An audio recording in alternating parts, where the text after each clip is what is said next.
முருகன் 2 கையில கொடுக்கிறவரோ 4 கையில கொடுக்கிறவரோ 6 கையில கொடுக்கிறவரோ கிடையாது. 12 கையில தரக்கூடியவர்.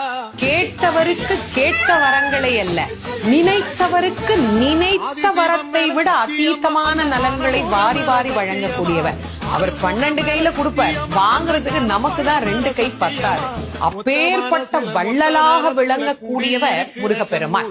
அவர் வள்ளல்னா பக்கத்துல இருக்கிற அம்மா சும்மா கிடையாது, அவள் வள்ளி. இவர் 1 கொடுத்தா அந்த அம்மா 2 கொடுங்கன்னு வாழாம். அப்படி கணவனும் மனைவியும் போட்டி போட்டுக்கிட்டு நமக்கு கொடுக்க தயாரா இருக்கிறாங்க. வாங்குவதற்கு நாம் என்ன செய்ய வேண்டும்? அவரை நினைக்கணும். எப்படி நினைக்கணும்? அரை நிமிஷமாவது நினைக்கணும். அரை நிமிஷம் எப்படி நினைக்கணும்? எனக்கு கொடுப்பாரு, எனக்கு கொடுப்பாரு, எனக்கு கொடுப்பாருன்னு நினைக்க கூடாது.